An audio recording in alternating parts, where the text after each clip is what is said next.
నేరం చేసిన వాడు చట్టం నుంచి తప్పించుకోలేడు. ఎప్పటికైనా శిక్ష పడక తప్పదు. ఈ నిజం మరోసారి రుజువైంది. 2.5 ఏళ్ల క్రితం గుంటూరు జిల్లాలో జరిగిన హత్య కేసులో DNA నివేదిక ఆధారంగా నిందితుడిని న్యాయస్థానం దోషిగా తేల్చింది. సాంకేతిక ఆధారాలు, శాస్త్రీయమైన ప్రయోగాల ద్వారా ఇచ్చిన నివేదికలు కేసులో కీలకంగా మారాయి. హత్యతో పాటు పోక్సో చట్టం కింద దోషికి కఠిన శిక్ష పడింది.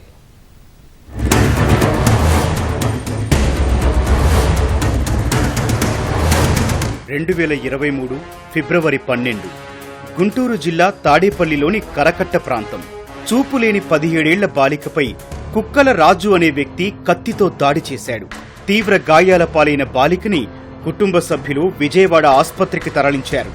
చికిత్స తీసుకుంటూ ఫిబ్రవరి 13న బాలిక మృతి చెందింది. ఈ ఘటన రాష్ట్ర వ్యాప్తంగా తీవ్ర కలకలం రేపింది. హత్యపై మహిళా సంఘాలు భగ్గుమన్నాయి.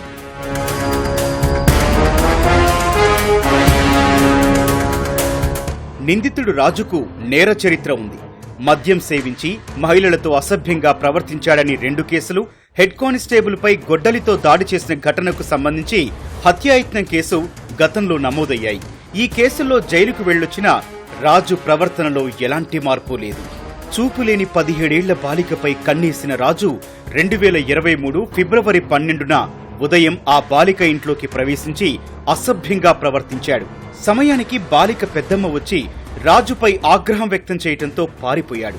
అదే రోజు రాత్రి మరోసారి ఇంట్లోకి చొరబడిన రాజు బాలికపై కత్తితో దాడికి తెగబడి చంపేశాడు.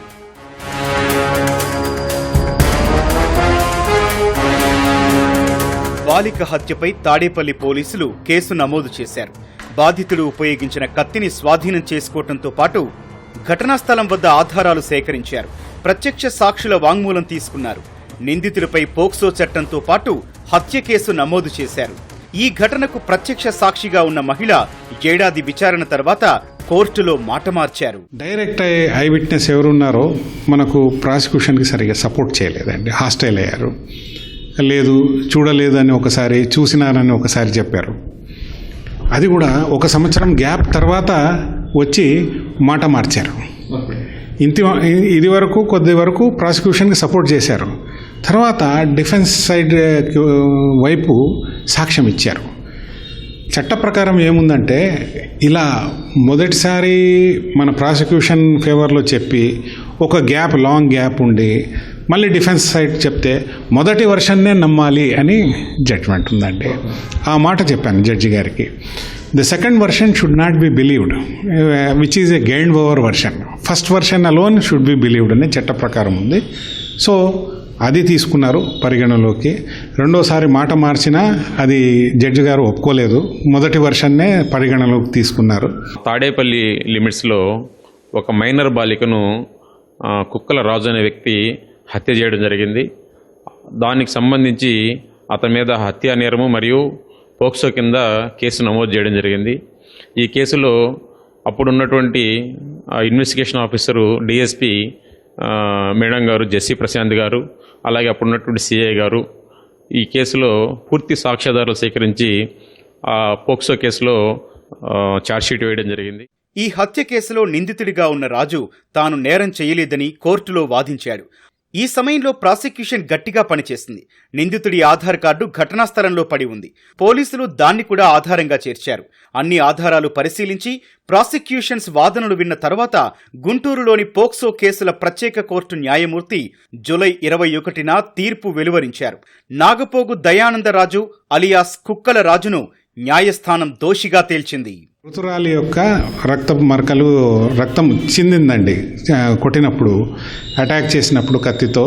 సో ఆ రక్తం ఇతని చొక్కా మీద పడింది. ఆ చొక్కాని DNA టెస్ట్కి పంపించారు సైంటిఫిక్ ఎక్స్పర్ట్కి. అది మృతురాలి రక్తమే అని చెప్పారు. నాకు అసలు సంబంధమే లేదు మర్డర్తో, ఆమె ఏం తెలియదని చెప్పారు. తెలియనప్పుడు ఆ రక్తపు మరక ఎలా వస్తుంది? ఆమెదే అని నిర్ధారణ అయింది. సైంటిఫిక్ బియాండ్ రీజనబుల్ డౌట్ నిర్ధారణ అయింది. దానికి ఎదురే లేదు DNAకి. సో ఈ విధంగా ఆ రక్తపు మరక ఒకటి ఆయనకి జైలుని చేర్చింది.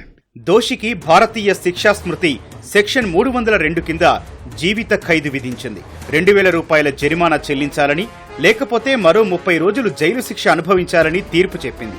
మైనర్ కావటంతో పోక్సో చట్టం సెక్షన్ 12 కింద 5 సంవత్సరాల కఠిన కారాగార శిక్ష విధించింది. అలాగే 2000 రూపాయల జరిమానా విధించింది. 2 శిక్షలు ఏకకాలంలో అమలు చేయాలని న్యాయమూర్తి తీర్పులో ఆదేశించారు. చిన్నారులు, బాలికలపై జరుగుతోన్న అఘాయిత్యాలకు సంబంధించి ఈ తీర్పుతో న్యాయ వ్యవస్థ కఠిన సందేశం ఇచ్చినట్లయిందని పోలీసులు, న్యాయ వర్గాలు అభిప్రాయపడ్డాయి.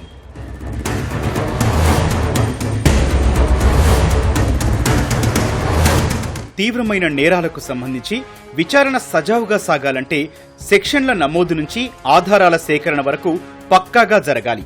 ఈ కేసులో పోలీసులు సమర్థవంతంగా పనిచేశారు. నిందితుని పాత నేర చరిత్రను విశ్లేషించడంతో పాటు యువతిని లైంగికంగా వేధించటం, హత్య చేయటంపై కట్టుదిట్టంగా ఛార్జిషీట్ తయారు చేశారు. అందుకనుగుణంగానే కోర్టులో విచారణ జరిగింది. దోషికి శిక్ష పడింది.